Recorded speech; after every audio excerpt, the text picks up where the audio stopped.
This week's news from the tubes on F5 Live Refreshing Technology and GNC Week in Review is proudly powered by Malwarebytes.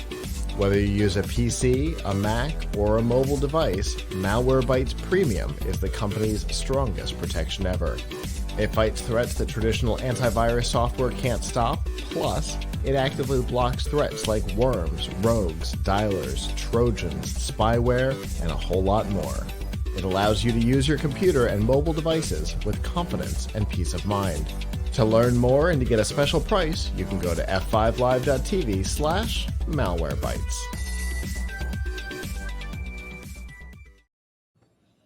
I promise you we're not doing this on purpose, but let's talk a little bit about an Elon Musk company again. This time, it's on one of the brands that makes sense. SpaceX on Wednesday unveiled Starlink Aviation, bringing the Starlink service, which for those who have used it, has been incredibly popular. It's given people in rural communities access to internet speeds that simply were not possible before. The CEO of the tech podcast network, Todd Cochran, has it himself, and it has changed his home life significantly. Starlink Aviation will be bringing that technology to aircraft. If you've used onboard internet on an airplane before, it can be go. Oh, it can be a challenge. Let's say that. Speeds aren't great. Sometimes they can be, depending on what the background service is, but generally they're usable. Starlink Aviation will change them from usable to 350 megabits per second connection speeds on the plane. The hardware is not, and the service is not going to be inexpensive for the airlines. It's going to be $150,000 to outfit a plane, and then it's going to cost between $12,000 and $25,000 per month for the service. But they're passing that on to the passengers anyway. You're already paying for what's there, and if you're using it, you're paying extra for it. So if you're paying for it, it might as well be better than what you're getting now. They expect to be able to deliver the hardware and the service to airlines sometime in the middle of next year, possibly faster if Elon Musk stops focusing on Twitter. Starts putting his emphasis on the companies that exist. But it's an interesting move. It's putting Starlink, it's opening up the customer base for Starlink. I think it makes sense for the company that has already challenged, mainline service providers. Why not challenge them here too? So is that 350 megabit per second for the whole plane or for each passenger? Mm-hmm. Sure. Well, I don't know. I'm going to guess it's for the whole plane. Probably. I'm going to guess. So that may sound better than it is, because could be. Sure, that was for people in your house. That's actually slow for home internet. It's better than my home internet right now, but it's not like top of the line home internet. Sure. For sure. And being shared among, I don't know, potentially 100 people or 200 people, right? Although who knows what the uptake actually is. It would be interesting to know how many people actually do pay for Wi-Fi on the plane. I don't know if it's, I don't work in the airline, of course, and I don't play airline executive on TV either, but it seems to me that it wouldn't make too much sense for them to pay to upgrade to retrofit planes with this, unless they had unless maybe a new plane was coming out and they had to pay. But I don't see that as a great selling point. To people. I guess maybe eventually, like all things, there will be progress, and 10 years from now you fly, people will be like, yes, and remember when we said you couldn't get you couldn't stream Netflix on the plane because there's no way that you could, possibly. Well, now we do, and you can all stream your streaming service right from your airline seat. But uh, I don't see, like, it would be interesting to know how many people actually pay for Wi-Fi in the plane and how much they're willing to pay. Because, like, yes, on a 17 flight, and they had by on going to Taiwan, sure, sure, absolutely. I want my Wi-Fi. Check in, do some work, whatever, on board.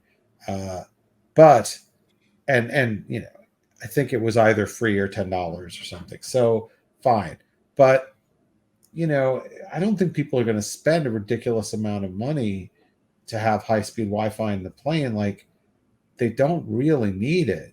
I mean, in fact, it can be kind of a detriment.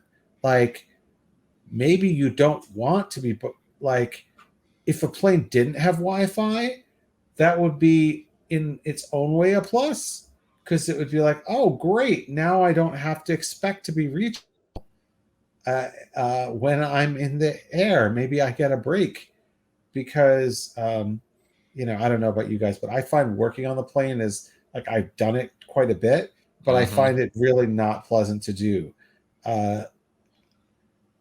Even, like, if I was in a better class of seat, but still, like, the plane is turbulent, it's shaking. It's like, I don't know. I find it, like, sitting there doing, like, a lot of work on the plane to be kind of frustrating. But so I don't know. That's just my 2 cents on it. Yes, it's a nice technological advancement, but I don't think it's worth the airline paying extra, and I don't think it's worth the consumer paying extra. Yeah. So I think you're right. I don't think there's going to be any retrofits necessarily, but possibly for new planes, you might see this, or maybe the higher end long flight jets. You might see this. Just for reference, the average go internet speed is for the plane is 70 megabits. Their top tier plan, which I think only Delta is currently using, has a maximum of 100 megabits. There's another service called Viasat, which is apparently comically expensive and is only used by Virgin America on their A320 aircraft, which might be faster than Starlink, but it looks like it's way more expensive to install. And then apparently American Airlines has a 10 megabit per second per plane maximum speed. There you go. I guess if you're flying, you should look this up if you actually are planning to get work done to do something on the plane. I mean, because if you're not going to work, then you shouldn't even bother paying for it. Because, I mean, like, it's not like it's great for entertainment, right? You're not going to be streaming. You're not going to be streaming movies on there. If you want to watch something, use something that's downloadable for offline. Yeah, exactly. I learned the lesson the hard way, because when I was an American Airlines flight to Vegas last January, we went for CES, and I figured, what the hell, let me see what it's all about. It was on for about maybe 5 minutes, then it kicked me off. So now I learned my lesson. Now I'm downloading, because I watch a lot of videos. So I'm downloading everything that I have from now on, because that was a waste of money. It was like $15, I think, for that flight. And yeah, I didn't do it. That was it. From now on, I learned my lesson the hard way. $16 plus tax. Okay. Yeah. Yep. I got a whole comparison guide here. Well, right. The thing to be careful of course, is what you download. There was a particular Netflix series starring Gillian Anderson. People might know what I'm talking about. That opened the first episode of the first season with a uncomfortable scene that Dave Mendez, one of the PLUGHITZ live team, turned on the plane, got super embarrassed and closed it, and it was the only thing he had downloaded for the flight. So whoopsies.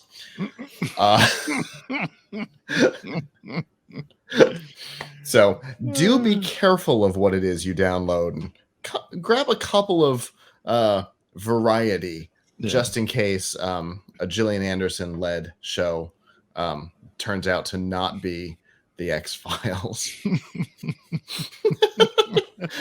Because oh my god, I've seen him turn red for a couple of reasons, including eating a spicy chicken wing that made him sweat his whole head and everything. But this beat all of it. The shade he turned when that scene turned on was amazing. But anyway, I mean, it's competition in a space. There's some people will go with it because it's Starlink. You know, some companies might go with it because it's Starlink branded just in general. And, you know, there's been a lot of stability there. But, you know, who knows what the future of this might hold. Hello, YouTube. Thanks for watching, and I hope you enjoyed this episode of F5 Live Refreshing Technology. If you did, please subscribe to the channel down below, and of course hit the notification bell because we know that subscriptions don't mean much on YouTube anymore. If you've got topics that you'd like us to talk about in the future, please comment them down below. And if you'd like to not follow us on YouTube, there's lots of ways that you can follow along with our content by going to plughitslive.com/subscribe. There you'll see all of our shows and all of the ways that you can watch, listen, and follow along.